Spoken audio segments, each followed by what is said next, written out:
In 1973, a pound of ground beef cost 99 cents, and a family of 5 still could not always afford it. So, American mothers got creative. They turned bread, sugar, and a little ingenuity into music snacks that kept kids quiet, bellies full, and dignity intact. Number 14 on this list was so common in working-class neighborhoods that food historians think half the country ate it at least once a week. But today you would be embarrassed to admit it. Number 7 was actually recommended by school nurses in 1971 as a healthy after-school option. And number 3, the one kids fought over, begged for, and still dream about decades later, has a flavor chemistry that food scientists have since discovered no modern snack has ever successfully replicated. These 25 snacks disappeared quietly, not because they were bad, but because the snack food industry spent billions convincing America that real food came in a bag with a cartoon mascot on it. Before we start, hit subscribe because what you are about to remember might just send you straight to your kitchen. Let's count down the 25 forgotten poor man snacks from the 1970s that nobody makes anymore. Number 25. Sugar bread. If you grew up in a working-class household in the 1970s, you already know.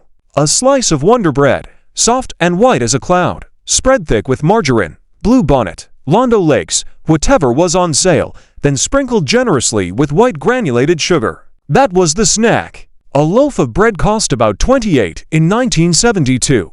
The sugar came from a 5 pounds bag that cost less than $1 and lasted a month. Music. The soft bread absorbed the margarine.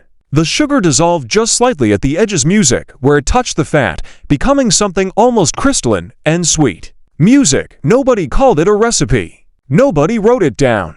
It was just what you made when there was not anything else. Today, parents would look at sugar bread with horror, but those same parents ate it every single week and turned out just fine. Number 24. Crackers and Karo syrup. Corn syrup in 1970 cost 49 for a 16 ounces bottle, and a little went a long way. A sleeve of saltas from the back of Thepentry. A slow drizzle of dark Karo across the top. That was dessert in lean times. The syrup pulled in the little holes of the cracker, soaking in just enough to go sticky sweet without going soggy. Dark Karo had a molasses depth music that made the crackers taste almost like gingerbread. A box of saltines ran about 39. You could feed for kids for less than $1. Nobody makes this anymore because nobody has to, but people who grew up on it will tell you it still sounds good. Number 23. Fried bologna cups. Bologna was the great equalizer of America in the 1970s. Music at 89 cents a pound. It was the lunch meat that fed a generation. But the snack version, the one kids actually requested, was something else entirely. You dropped a thick slice into a dry skillet on medium-high heat, and you watched. Within 90 seconds, the edges pulled away from the center, and the slice buckled into a perfect cup shape. That cup got filled with mustard, ketchup, Music Vita if you had it, or with nothing at all if you did not. The edges got slightly charred and crispy. The center stayed soft, porky, and hot. Children ate these straight out of the pan without a plate, burning their fingers and not caring. It disappeared from kitchens when deli meats music got expensive and when the idea of processed food became something to whisper about. Number 22. Peanut butter and banana sandwiches. Poor families across the American South were making these long before Graysoned. In the 1970s, a bunch of bananas cost about 15 cents a pound. Peanut butter was 65 cents a jar and lasted 2 weeks. Spread thick on white bread with sliced ripe banana. The fruit music softened slightly against the bread, turning almost creamy where it met the peanut butter. The sweetness cut the dense salt perfectly. Some families went further. They melted butter in a hot pan, put the sandwich in, and fried it until golden on both sides. The banana caramelized. The peanut butter through. Something extraordinary for about 20 cents. Number 21. Mayonnaise on white bread. Here is one that makes modern Americans recoil. And that reaction tells you everything about how far we've come from honest poverty. A jar of Hellmann's was 7. Bread was always there. When there was nothing else in the refrigerator, no lunch meat, no cheese, no leftovers, you made a mayonnaise sandwich. 2 slices of bread, a generous spread on both sides, salt and pepper. The fat made the bread feel substantial. The salt and tongue woke up your taste buds enough to feel like you'd actually eaten something. Families with gardens added a slice of tomato from the backyard. That was the deluxe version. Nobody talks about this snack anymore because hunger has a way of staying private. But the people who made them know exactly what they tasted music like, and they remember without shame. Number 20. Vienna sausages. Straight from the can. A can of armor. Vienna sausages cost $29 in 1975. 7 small rubbery sausages sat in a pale, slightly gelatinous brine.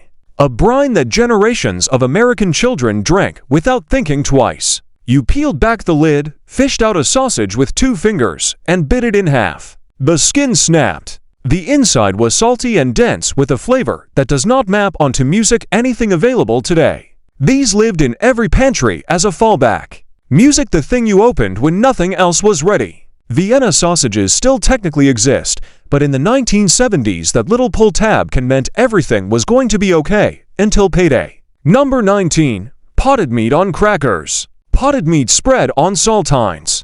A small rectangular tin of potted meat cost about 19 cents in 1972, and you spread it on saltines with a butter knife. Music sometimes with a squirt of yellow mustard on top. A smooth, spreadable music paste the color of a vanilla envelope, tasting powerfully of salt and smoke with something almost livery underneath. On a cracker, that intensity made perfect sense. A tin fed music to kids. To tins fed a family. The people who ate this did not ask what was in it. Asking cost money you did not have. Those tins still exist on the bottom shelf of certain grocery stores, but the knowledge of how to make them into something worth eating is nearly gone. Pattern break 1. Here's where food campaigns enter the story. In 1971, Freddo spent $47 million on advertising. Music that was more than the gross domestic product of some small nations. They weren't music just selling chips. They were selling the idea that real snacking came from a bag, not a kitchen. The snacks on this list music cost pennies and required 30 seconds of effort. They tasted real because they were real bread and fat and salt and whatever was at hand. Music the snack industry could not profit from that, so they did not compete with it. They replaced it not through taste, but through marketing.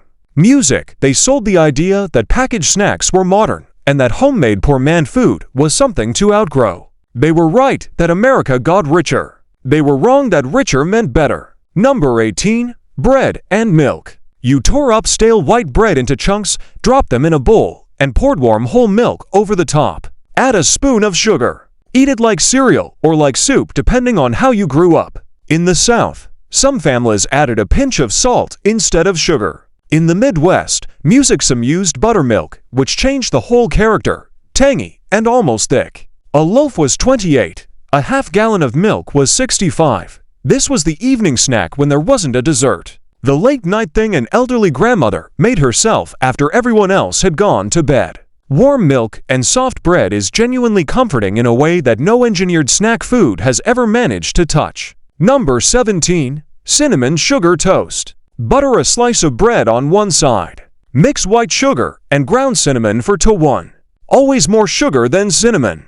Spread that mixture over the butter. Put the Exactly. Watch through the oven window because 91 seconds was the difference between perfect and burned. When it came out, the sugar had caramelized into something crunchy at the edges and gooey in the center. The cinnamon had bloomed in the heat. It cost about 4 cents. This was the snack that mothers made when kids were sick or when it was cold outside or when a treat felt necessary and the budget said no. Nobody makes it anymore because it requires standing at the oven for 90 seconds. And apparently we no longer have 90 seconds. Number 16. Crackers and peanut butter with a raisin on top. A Ritz music cracker spread with peanut butter with 1 raisin in the center. That was the entirety of the recipe. A box of Ritz cost about 4, peanut butter 65, a small box of raisins 29. For $1.39, you could make approximately 40 snacks. Church basement across America fed entire congregations this way. School cafeterias used it as a Friday afternoon treat. The single raisin was the garnish that made it feel finished. Without the raisin, it was just a cracker. With the raisin, it was an hors d'oeuvre. That distinction mattered enormously when you were 7 years old. The Underwood Red Devil on the tiny tin was the mascot of 1970s pantry snacking. A tin cost about $35 and contained enough spreadable peppery ham paste to cover half a sleeve of crackers. Music spread it straight from the tin onto a saltine, eaten in one bite. The flavor was aggressive. Cured ham pushed through a grinder with mustard and spices music until it became something between a spread and a paste. On a cracker, it was extraordinary. On its own, straight from the tin with a finger while nobody was looking. It was shameless and good. Delt ham still technically exists. But the ritual of opening that little tin after school, the red devil grinning up at you, that ritual is gone. Music number 14. Cornbread crumbled into cold milk. If you are from any part of the American South or Appalachia, you do not need this explained. You might already be reaching for a glass. Music leftover cornbread crumbled into that milk, eaten with a spoon from a tall glass. Music the cornbread softened within 30 seconds, swelling as it absorbed the milk. You ate it cold, often for supper on hot summer music nights when cooking felt like punishment. A pound of cornmeal cost about $19. Music, ask anyone who grew up in a Southern household in the 1970s if they remember it. Watch their face. The government knew exactly what was happening.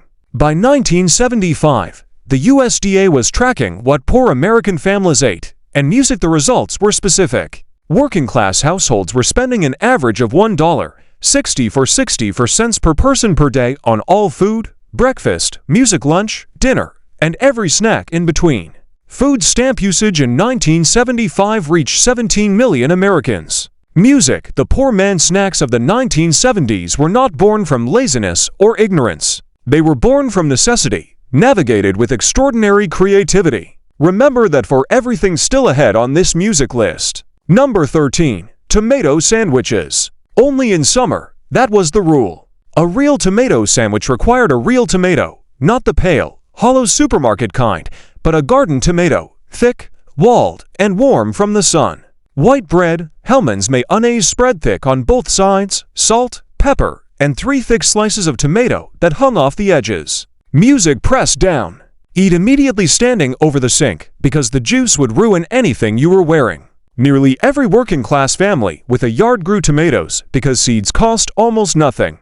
A tomato sandwich in August 1974 cost about 6 cents. Without that garden tomato, you just have bread and mayonnaise. Number 12. Pork rind from the gas station jar. Not the bag, the jar. Service stations kept large glass jars on the counter filled with pork rind. You pulled back the hinged lid, reached in, and dropped a nickel on the counter. The gas station pork rind had a texture ranging from airy to slightly chewy, depending on the piece, and each one molded distinctly music of pork in a way modern rind pumped with artificial flavoring do not. Music when convenience stores replaced gas stations, the jar went too. Something in the transaction, the jar, the nickel, the reaching in, disappeared and never came back. Music number 11.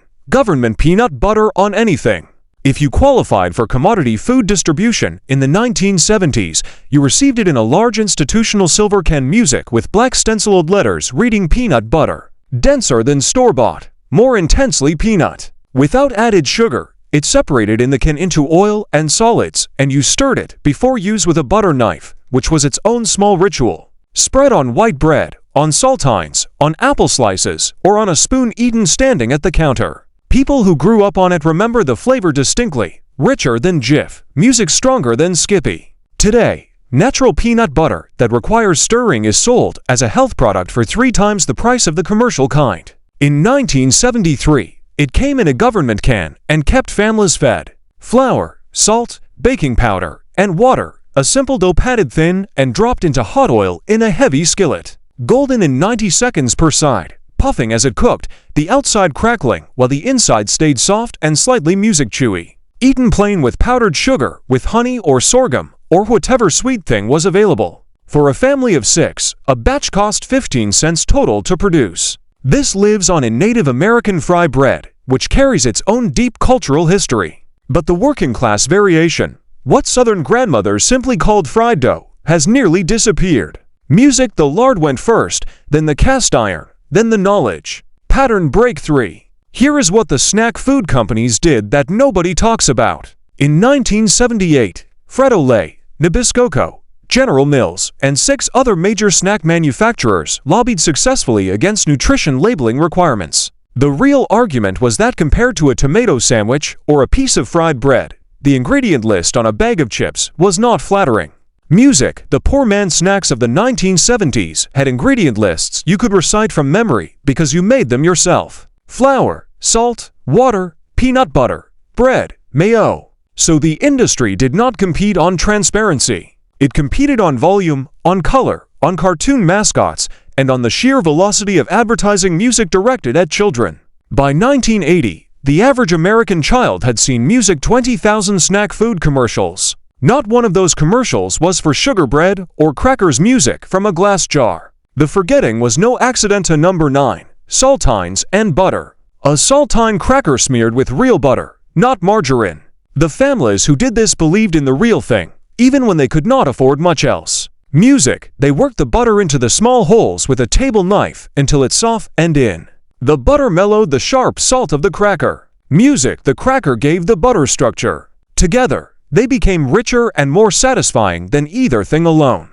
A box of saltines cost $39. A pound of butter was $7. A sleeve and a stick fed a family's afternoon music snacking for 3 days. You can still make this. Nothing stops you, but almost nobody does. Number 8. Pickle sandwiches. White bread, yellow mustard, and dill pickle slices. The acid of the pickle woke up your mouth in a way that more expensive snacks never achieved. The mustard added a secondary tang.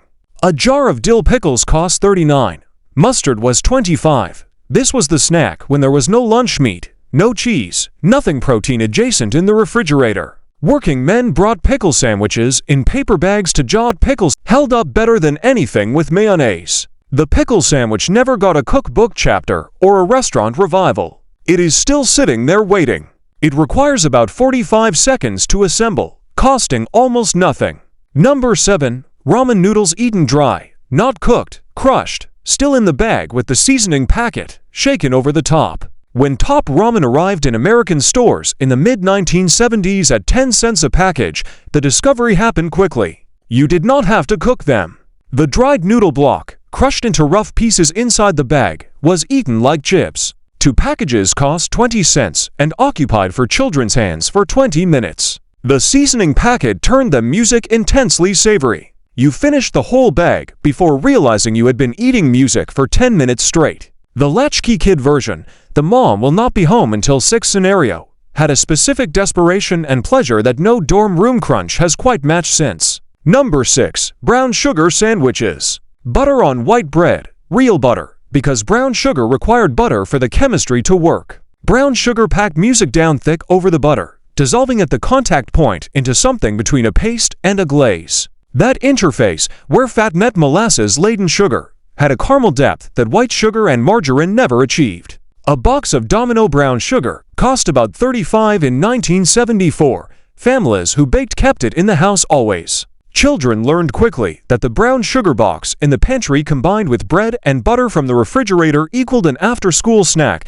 that felt almost extravagant. That willingness to find luxury in the simplest pantry. 22 to 13, a tin of King Oscar sardines in olive oil cost about 39 cents in 1975. 6 to 8 whole small fish. The bones soft and enough to eat completely, their flesh dense with salt and sea. On a rich cracker with a squirt of yellow mustard, 1 sardine per cracker. The calcium in the bones made them genuinely nutritious. The omega-3 content made them, by modern standards, almost embarrassingly healthy. But the flavor was assertive, not for anyone who associated food with mild and agreeable. The people who grew up eating sardines on crackers music did not think of them as poor people food. They thought of them as correct. That confidence is what the 1970s lost when sophistication shifted away from anything that tasted powerfully of what it actually was. In a pan, not cold, sliced thick and fried in a dry skillet. No oil needed.